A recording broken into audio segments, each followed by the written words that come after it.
I am Clara 20 to female, and she bullied me for months, so I planned the ultimate payback.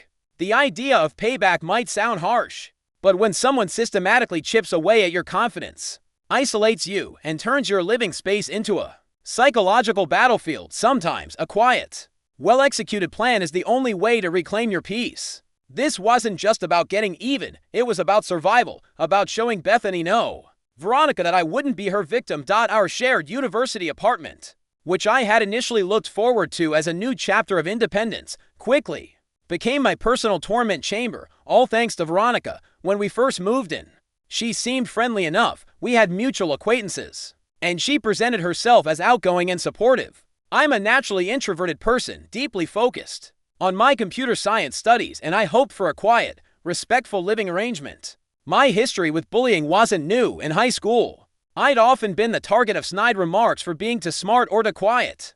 I thought those days were behind me. That university would be different. I was wrong. Veronica's bullying started subtly, like a slow drip. She'd make sarcastic comments about my late-night coding sessions, still staring at lines of gibberish. Clara, don't you ever have fun? She'd accidentally spill water on my textbooks or borrow my noise-canceling headphones right before a big exam. One time, I was struggling with a particularly complex algorithm, and she deliberately opened a window during a cold snap, knowing I was sensitive to drafts, then laughed when I shivered. Another instance, she forgot to tell me about a critical departmental meeting that affected our course choices, causing me to miss out on a sought-after elective. These were small cuts, but they added up, designed to undermine and isolate. Her true colors started to show, not in explosive arguments, but in a constant, insidious campaign of psychological warfare. The subtle jabs quickly escalated into a full-blown campaign of emotional manipulation and outright sabotage. Veronica seemed to delight in making my life miserable. My academic pursuits became her favorite target. Computer science? Oh, that's where all the antisocial people hide, right? She'd quip loudly when my friends were over, smirking when I flushed. She'd belittle my appearance, casually remarking, "Are you sure that outfit is going to make you stand out, Clara?" You know, in a good way. Her bullying wasn't confined to words. My study materials would mysteriously disappear or be found with pages torn or coffee stains. One evening, after I'd spent hours on a complex coding assignment, I found my laptop charger missing. It appeared days later, bent and unusable. She would blast her music late at night, knowing I had early morning classes, and then feign innocence when I asked her to turn it down. Oh, was that too loud? I barely noticed it. The worst part was her spreading rumors among our mutual friends. She twisted my quiet nature into Clara is secretly judging everyone, and my dedication to studies into Clara thinks she's better than everyone.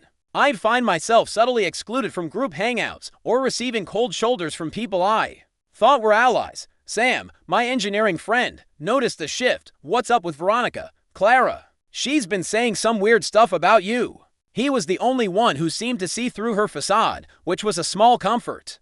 But it didn't stop the constant ache of loneliness and frustration. The shared apartment, once a haven, became a hostile environment. I spent more and more time in the library or at Sam's place, dreading returning home.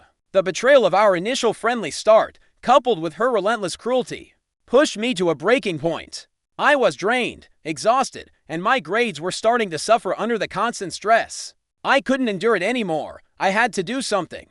The breaking point wasn't a single dramatic event, but rather the cumulative effect of months of relentless torment. It felt like being chipped away, piece by piece, until there was almost nothing left. I was constantly on edge, jumping at every loud noise, dreading every interaction with Veronica. Sleep became a luxury, stolen in short, anxious bursts. My appetite vanished, and I started losing weight. The vibrant passion I once had for my computer science studies dulled, replaced by a constant hum of anxiety. The physical and emotional toll was immense. I'd spend hours in my room, curtains drawn, just trying to escape the oppressive atmosphere of our shared space. The thought of confronting Veronica directly filled me with dread. Every attempt to address her behavior politely had been met with gaslighting and denial, only fueling her sadistic glee. She clearly reveled in my discomfort, drawing energy from my distress. My grades were slipping, not because I wasn't capable, but because the mental energy required to simply exist in that apartment left me with nothing left for my studies. The final, absolute breaking point came one evening when I discovered her latest act of sabotage. I had been working on my final project for a crucial programming course, a complex piece of software that represented weeks of effort. I'd saved it on a shared drive, thinking it was safer than my laptop alone. When I went to access it, the file was corrupted irreparably. A cryptic message was left in a hidden folder. Oops.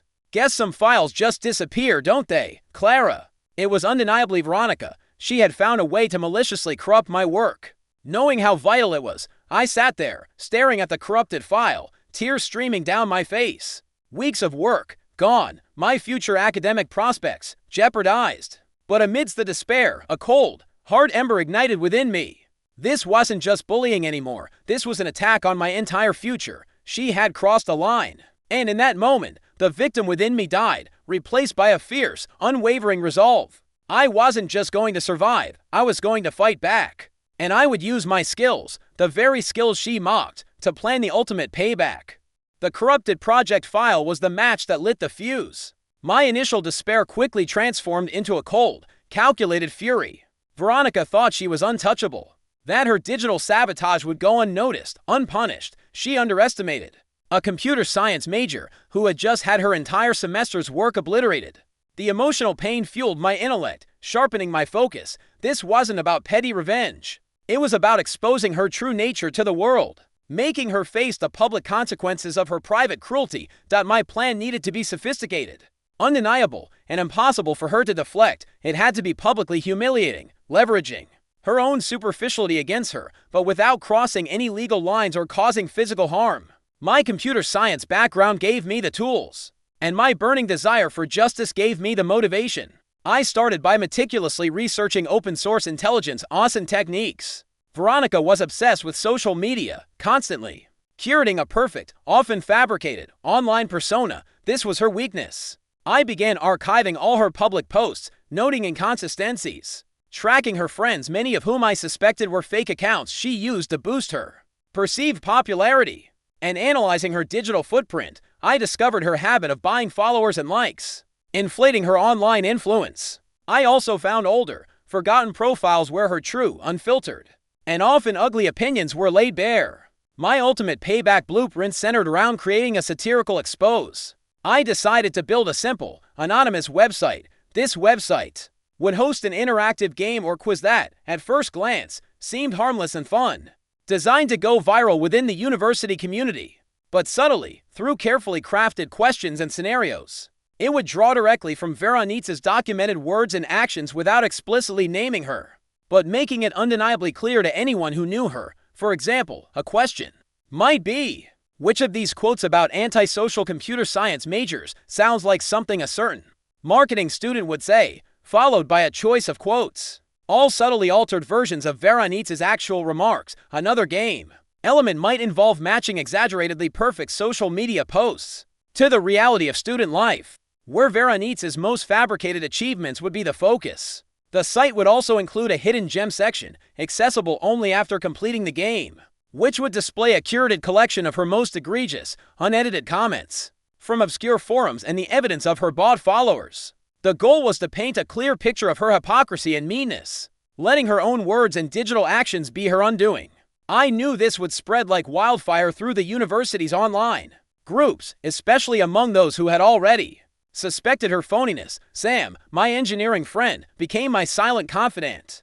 I explained my plan, omitting the more technical details, but conveying my intent to expose Veronica without resorting to petty vandalism or direct confrontation. He listened, his eyes widening, and simply said, "Just make sure you can't be traced, Clara, and make it good." His silent approval fueled my resolve. With my blueprint solidified, the execution phase began.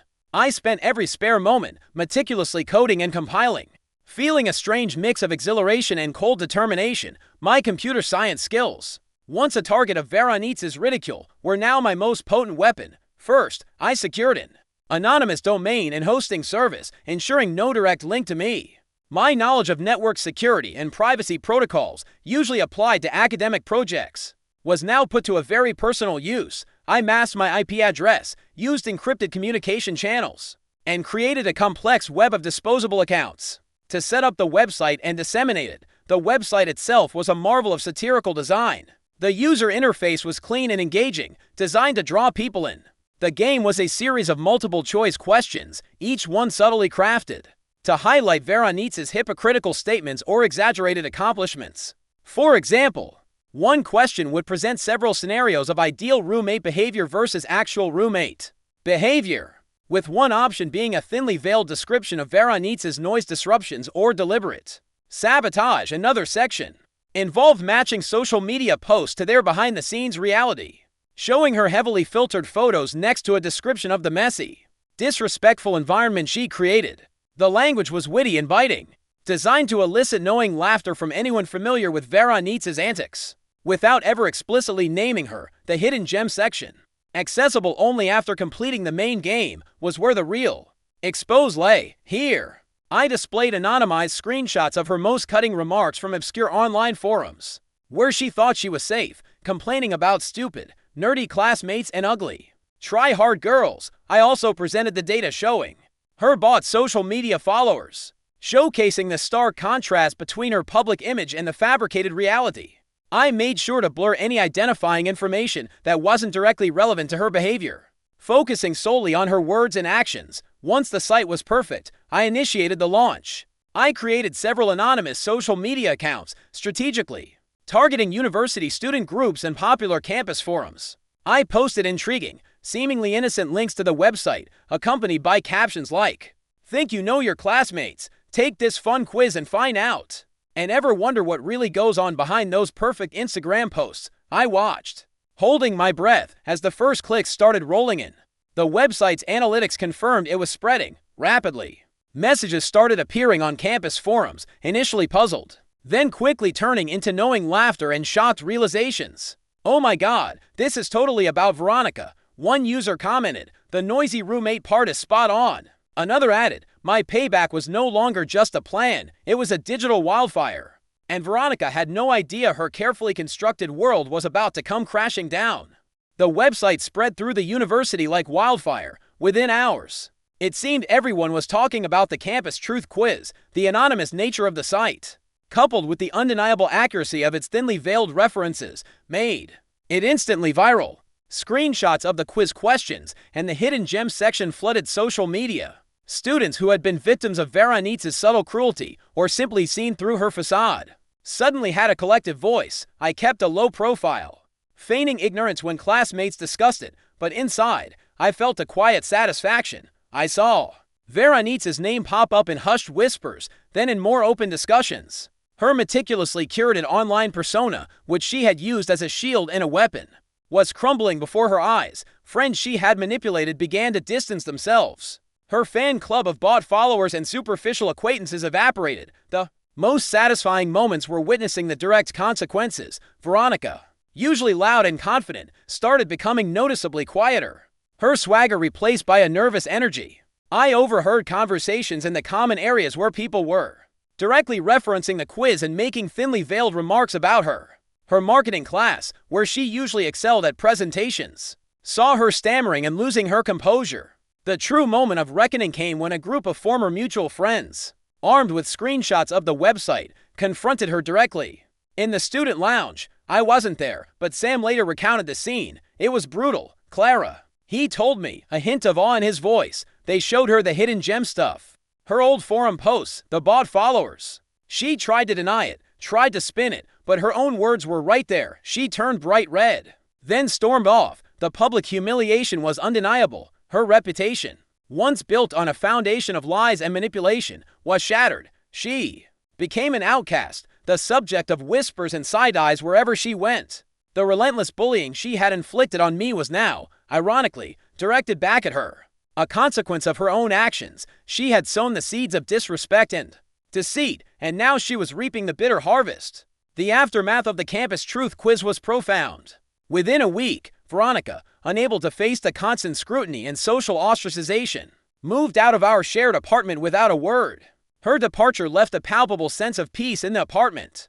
The silence, once a symbol of my isolation, now felt like a comforting embrace. My confidence slowly began to return. The fear that had kept me captive for months dissipated, replaced by a newfound strength. The friends who had distanced themselves, now seeing Veronica's true colors exposed, reached out to apologize and reconnect. Sam, always my steadfast ally, became an even closer friend, admiring my ingenuity and resilience. I resumed my studies with renewed vigor, no longer distracted by the constant psychological warfare. My grades soared, and I found joy in coding. Again, Veronica's reputation at the university was in tatters. She was no longer the queen bee, but a cautionary tale. I heard rumors that she even faced some disciplinary action from the university for her online behavior, although I never sought confirmation. What mattered was that she was no longer in my life, and she had faced undeniable consequences for her cruelty. The payback wasn't about being mean-spirited. It was about reclaiming my peace, my dignity, and my academic future. It was about proving that even the quietest person, when pushed to their limit, possesses the strength and ingenuity to fight back against injustice. I had used my unique skills, the very skills she had mocked, to achieve a profound sense of vindication. I wasn't her victim anymore. I was Clara, a survivor who had turned her tormentor's arrogance into her own undoing, and in doing so, I had found my own voice and my own power. After listening to today's story, perhaps it has raised some new questions in your mind. Every day on Reddit, new experiences and moments create fresh stories. We are all human. If you enjoyed this story, feel free to share it. Thank you for your time. And don't forget to keep an eye out for more stories coming soon.